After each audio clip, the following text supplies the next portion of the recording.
What's happening? What's happening, good people? Today is December 30th, 2024. Time is 7 a.m. 7 a.m. Monday morning, y'all. Hope you guys are having a wonderful holidays. All right. Take me a sip of coffee. Got my water here.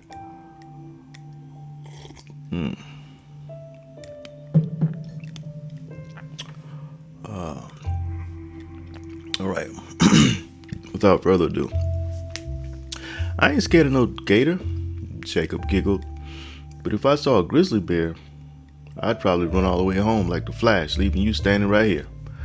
I'm sorry, Daddy, but I ain't messing with no grizzly bear,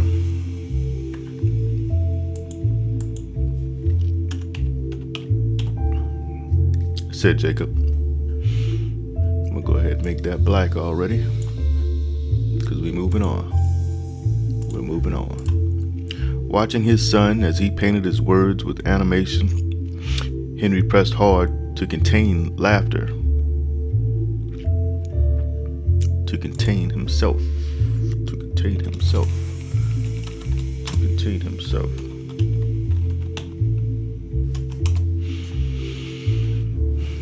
But the boy continued overly expressing how fast he'd run, going through the motions while pumping his legs up and down in place, looking into his son's eyes, seeing them stretch wider with every expression, remembering those same eyes on the face of his father when he told his elaborate stories. Soon Henry found himself so jammed with amusement he could no longer contain himself. Oh, I see why I wrote contain himself. He could no longer hold back.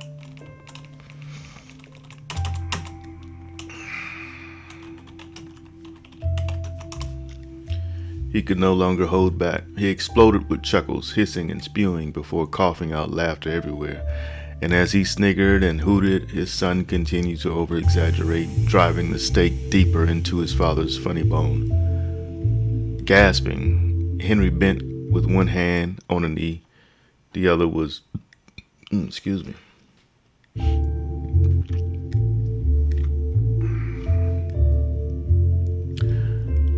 Gasping, Henry bent with one hand on a knee. The other was holding his stomach, pleading without words for his son to stop. He called for a timeout by putting one finger in the air, but the boy continued on. Little Jacob had inherited his late grandfather's innate ability to drum up laughter in the simplest of ways.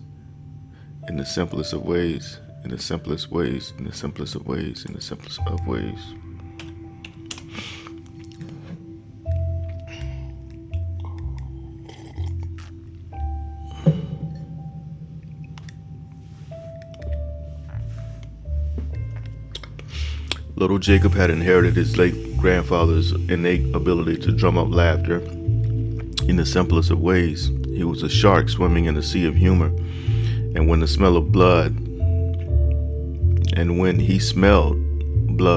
there was no letting up until tears flowed.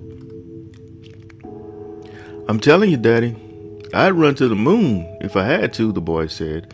And if one of those big old gators was to bite my foot off, I'd still be running and hobbling. As Henry continued laughing hysterically, joyful tears began running down. Joyful tears did begin to run. Joyful tears began running down his sun-baked face and a handsome face, burnt bronze in color.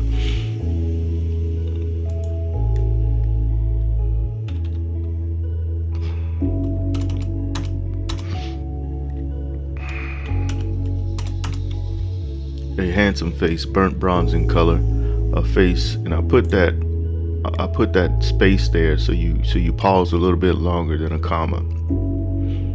You know. As Henry continued laughing hysterically, joyful tears began running down his sun-baked face.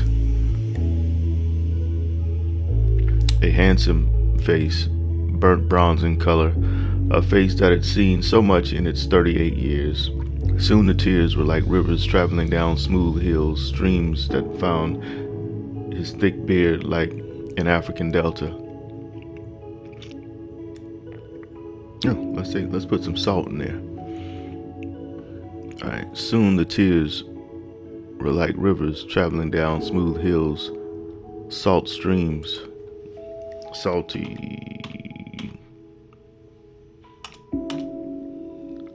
streams, because your tears have sodium.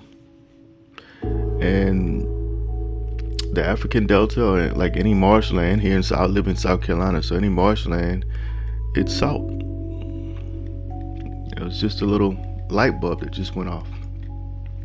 Today I feel pretty good, y'all. I feel like I can do this for like an hour straight, but unfortunately I gotta go upstate South Carolina today, or either Myrtle Beach, one of the two places. I gotta travel today, so I can't do an hour today. And quite frankly,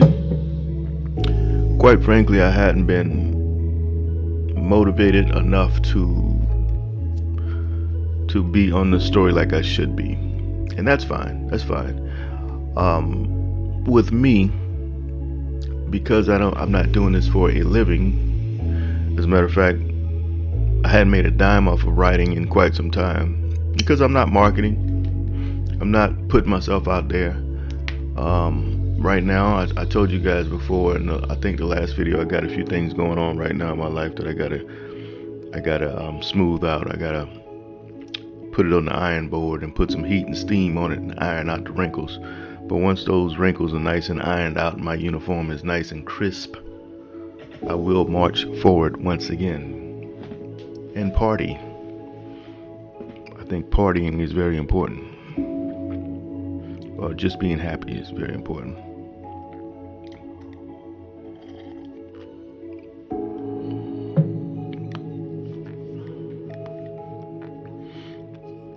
With that being said, let's keep moving. Let's keep trucking forward here. Let's keep marching forward.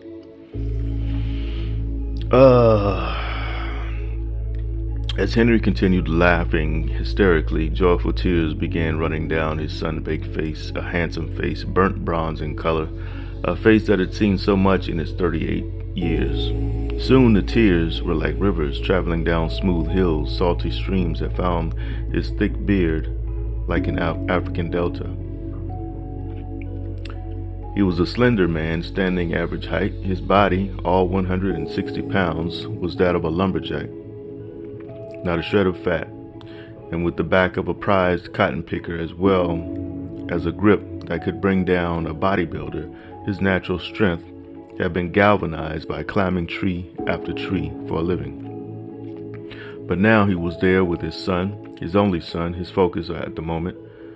I'm gonna put another break right here.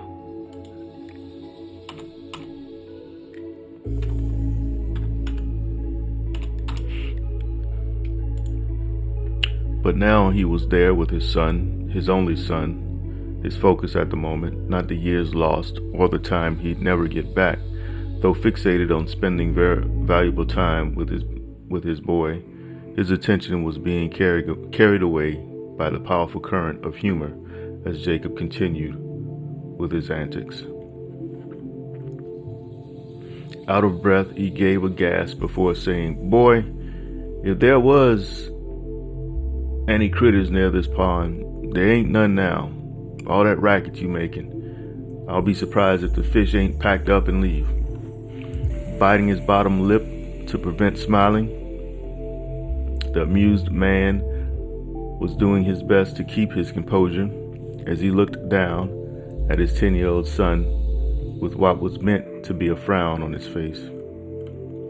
Alright, so this is going to be green because we're moving on. Moving on.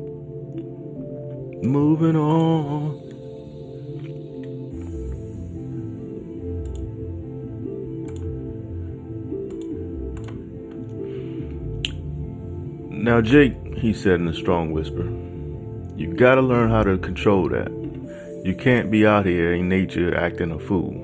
He turned and wiped his face before adjusting a .22 caliber rifle draped across his back. Excuse me. You gotta start taking things a little more serious. A little more serious.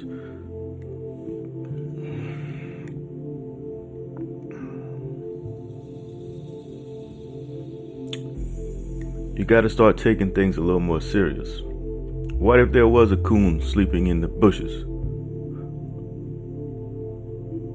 We could have shot it and take it home to eat.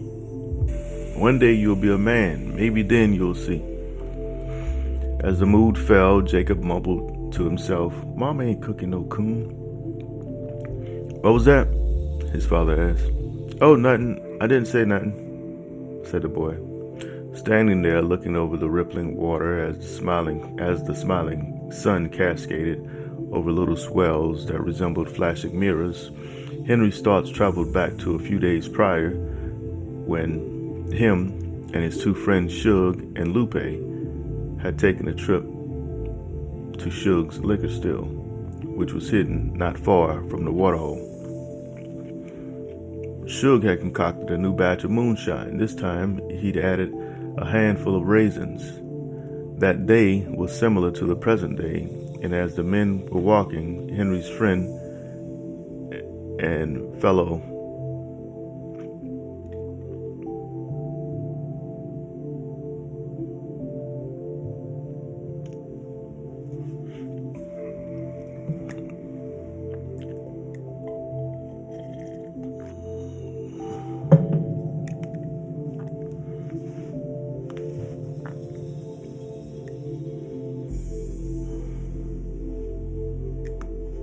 All right, y'all. I'm realizing that I had the same shirt on the last video. My Bruce Lee shirt. Fear is for others. So my last video, I think I recorded that last Friday, I believe, or something like that. It was days ago. Today's December 30th. I think it was. Yeah, I think it was Friday. Yeah. Yep, today's Monday. So, of course, this shirt is clean now. Y'all don't get it twisted. My robe is clean. I'm a clean person. My office is clean. I gotta say, my breath is not clean. I just woke up, so my face is not clean. But anyways, before I get out on that road, you better believe I'm going to scrub these pearly whites and wash this face. I cut my hair last night. I shaved last night, so I'm looking GQ. All right. Shug had. Let me go back. All right. Standing there, looking over the rippling water as the smiling sun cascaded over little swells that resembled flashing mirrors, Henry's thoughts traveled back to a few days prior when him and his two friends Shug and Lupe had taken a trip to Shug's liquor still, which was hidden not far from the waterhole. Shug had concocted a new batch of moonshine. This time, he'd added a handful of raisins. That day was similar to the present day, and as the men were walking, Henry's friend and fellow lumberjack noticed something. "Oh, Hank, look at this," said Lupe, pointing to a huge steaming mound of wood chips. "Devil's bread," Shug mumbled at the sight. "What?" Henry asked. "There's mushrooms, psychedelic mushrooms," Lupe added in his Spanish accent. Shug's attention peaked after hearing Lupe's claim. "So?" Henry replied. Hold on, just wait one doggone minute, Hank. Don't be so quick to judge," Shug interjected. "Just how psychedelic we talking here, Cheese?" he asked. "Plenty enough," Lupe said. Coming from a family in Veracruz, Mexico, where peyote and magic mushrooms were common use, consumed by spiritualists for ceremonial purposes, Lupe was shocked when he saw. All right, so I wrote this word. I had to look this up, but I still can't pronounce it right. So let me. Okay, so it's psilocybe Carulicins. Psilocybe carusa. Let me do this. Let me do this one more time, y'all. All right, so y'all hold tight. All right, this is Paul Stamets. He's a mushroom expert. Paul Stamets or Stamets. And I believe this is a similar mushroom, so I'm gonna just let him speak about it. But I don't think he's gonna pronounce it. So let's let him talk a little bit. Okay, this is an exceptionally rare mushroom. Of course, mushrooms are only rare until you find them. But this is a psychoactive psilocybin active mushroom, but it's unusual because of its color. And this is in the genus Gymnopolis. There's one called Gymnopolis spectabilis, the big laughing Jim, that's notorious for causing accidental trips from people who think it's an edible mushroom.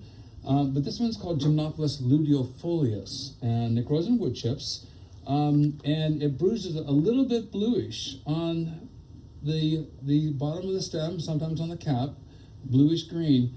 But this is a exceptionally dangerous mushroom for the likelihood of confusion with this one, which is Galerana autumnalis, Galerana marginata. This is deadly poisonous. This is a psilocybin active mushroom, and they both kind of share these features. Now, this is admittedly heftier, larger stature, but that stature is not a good indication of the taxonomic identification.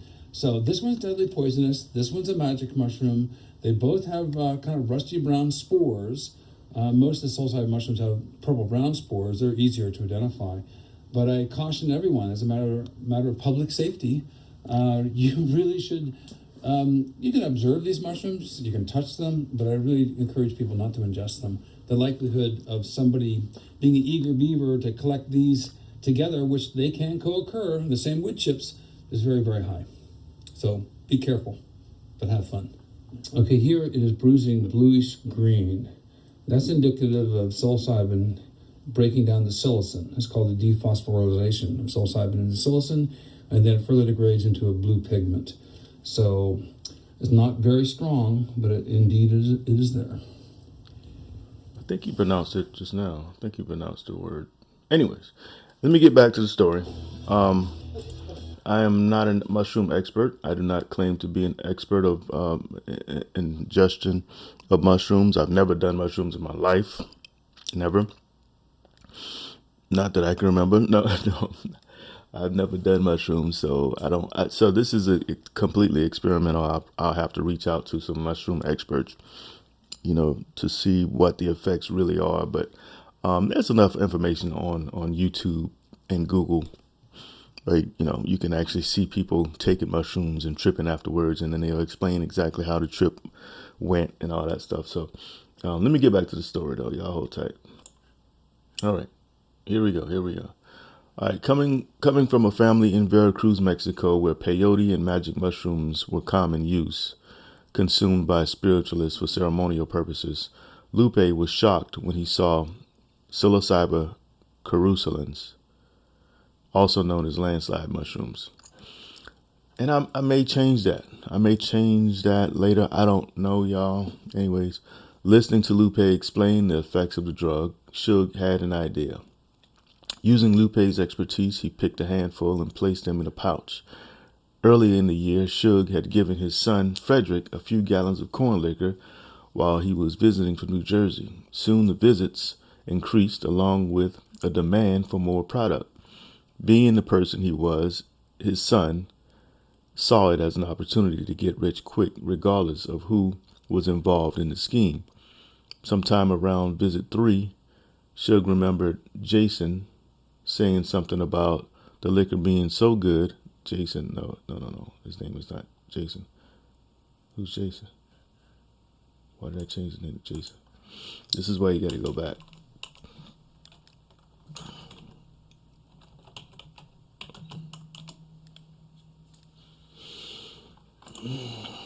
Suge remembered Frederick saying something about the liquor being so good that he could sell it on the black market. Is black market one word? No, it's not. To the right people. Connected people. Is how he'd put it. But his father had no intention, but his father had no interest in the money or his son's connected people, and as a deterrent, Suge, in his infinite wisdom, thought that spiking the liquor with the mushrooms would be the thing to send the shiesty group laughing and ultimately crying in horror on their way. Whose case on?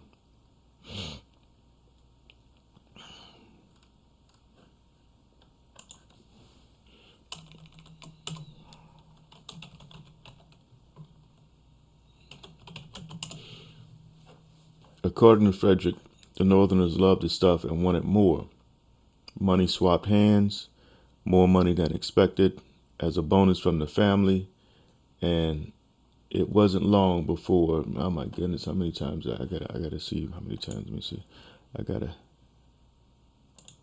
do one of these moves here. All right, replace. Find what? Replace Jason with Frederick.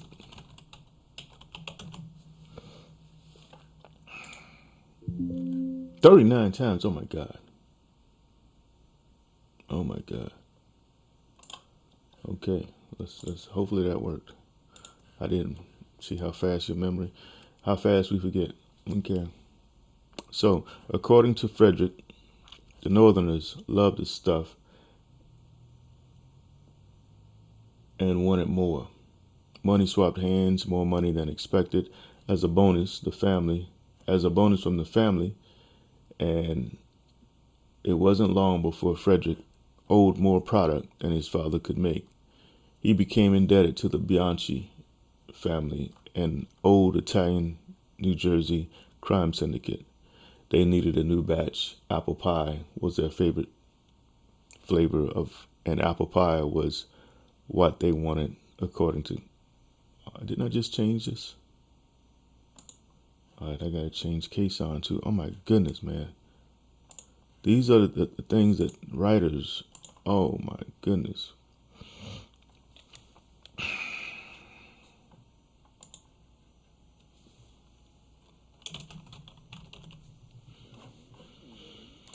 $22 times. Oh my goodness. Oh my goodness.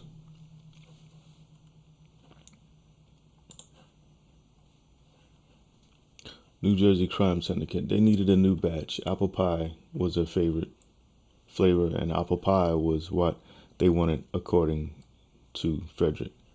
Sometimes after the concoction was made, and despite having added the mushrooms, small portions were poured into cups and a taste test was done. The raisins, along with the apples, cut the bitterness, gave it more sweetness, while the mushrooms did something neither Hank nor Suge ever wanted to try again. After only a taste from all three men and a half an hour of fishing, the trip came on. It was unlike anything Suge had ever experienced, and he'd been to Vietnam at a time when it was common practice to literally use shotguns as marijuana bongs. The sky turned a fluorescent purple while birds began singing Motown's greatest hits. There were four blue jays sitting on a limb of an old magnolia whistling Just My Imagination. The early morning sun was smiling and singing along, but then things took a swing. The sun that had been happy 1 second began grimacing. The trees went from stiff and erect to wobbling as if they had suddenly turned to rubber. The birds grew sharp teeth as some flew in close to the men. Realizing the effects of the substance, Hank immediately poured what remained in his cup in the pond. Hours later, the drug had died down some, but still doing things they had no control over. Both Hank and Suge had gone on an adventure they were not anticipating. While the men vowed to never touch the stuff again, Lupe wanted more. Coming down, however, totally down, some 8 hours After some 8 hours later, after the Temptations and the Supremes had played their final number, Suge decided the new concoction would be the perfect deterrent to give to his deviant son and the crime family. Alright, so I gotta do some things here. Suge mentions party, describe the trip in more detail. Okay. Hey, what are you staring at? Someone asked. Daddy, hey, Dad. Huh? Oh, nothing, just nothing, the man replied after coming back to reality. Now now let me see. Now be careful with that big old thermos and bucket. Making all that doggone noise. Just try to be quiet, said Henry. Remember to have Jacob sip from the thermos, yeah. Okay. Shortly after continuing on through the thick green wall of vegetation, the son carefully following behind his father,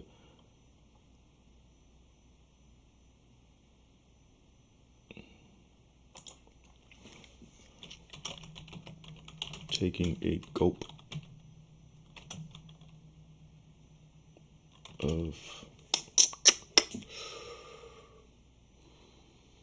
a gulp from his thermos.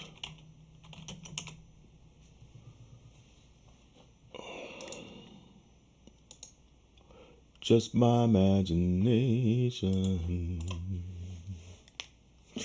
running away with me. Just my imagination running away with me. Alright. Shortly after continuing on through the thick green wall of vegetation, the son carefully following behind his father, taking a gulp from his thermos.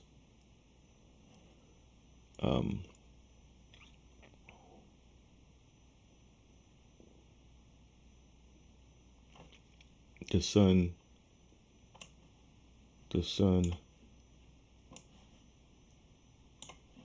taking shortly after continuing on through the thick wall of vegetation.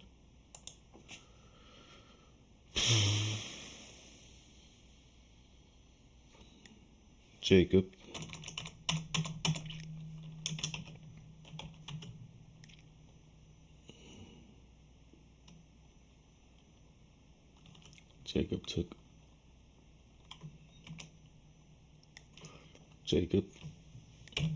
taking a gulp from his thermos while carefully following behind his father. Henry gave the boy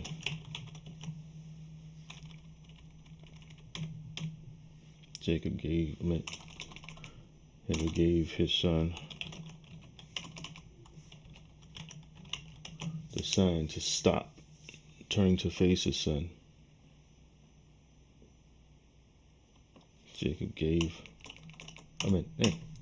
Henry gave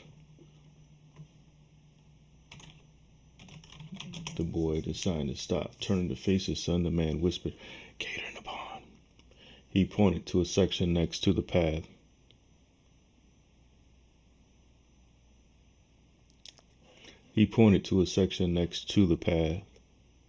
They were on. The ground showed a fresh trail of mud.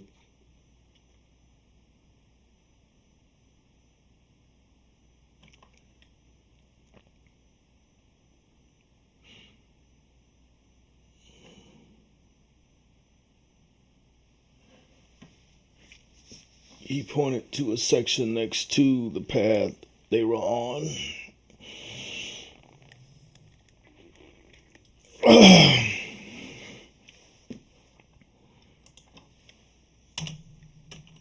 And for some uncanny reason,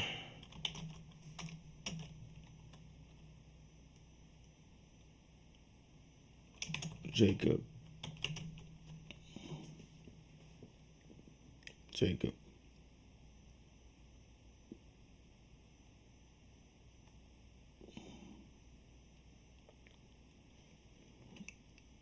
replied with a evil giggle.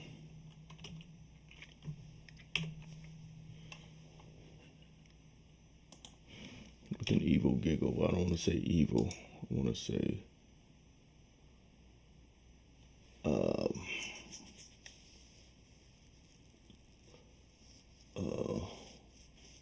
malevolent. Let's say mischievous. Mischievous.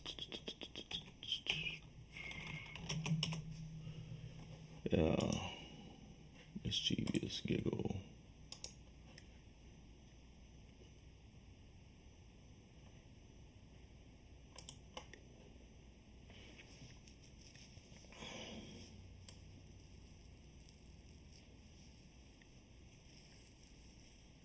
Yeah, we're gonna keep it at mischievous.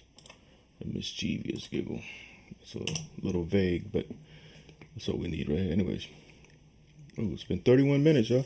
He pointed to a section next to the path. Oh, wait a minute. I'm writing without my music. Anyways, I'm almost done, so. He pointed to a section next to the path they were on, and for some uncanny reason, Jacob replied with a mischievous giggle. The ground showed a fresh trail of mud. The grass was pushed down and still wet from the heavy body of whatever aquatic animal that had gone across. It had been the same spot Shug said he'd seen a young alligator sunbathing the week prior. Going to one knee, the man signaled for his son to come closer. But Daddy, if the trail is still wet, wouldn't that mean that the gator is out of the water? Asked the boy. Okay. The father smiled at his son, as a feeling of pride came over him that only a father could know. Jacob was a straight-A student, but straight-A student whose biggest issue in school was being a disturbing element. At least, that's what the note read, next to other words from Mrs. Hughes, Jacob's science teacher, requesting a meeting with the parents. Throughout the school year, he'd often get letters sent home by agitated teachers complimenting the parents on a job well done, but also complaining about how the boy insisted on asking questions that came at various times and sometimes long after the lesson had changed. Mainly the issue was that the questions went too in-depth, and more than once he called a teacher out on a contradiction, like when Mrs. Hughes wore a gold cross but taught so passionately about how humans came from monkeys and how the universe was formed by some huge random explosion. Coincidentally, the fishing trip that they'd finally gotten around to had been postponed due to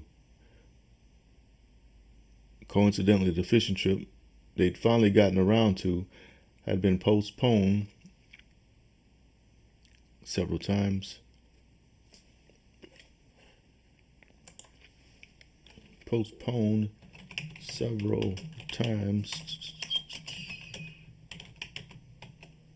Due to Jacob publicly asking if she believed. Oh, no. No. Let me back up.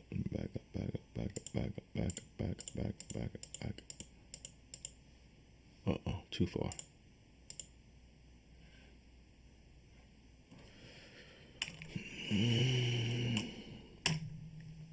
Postponed due to Jacob publicly asking if she believed in Jesus Christ. He'd been placed on punishment after his parents had to meet with both Mrs. Hughes and the school principal. All right, so we're going to make this the stopping point.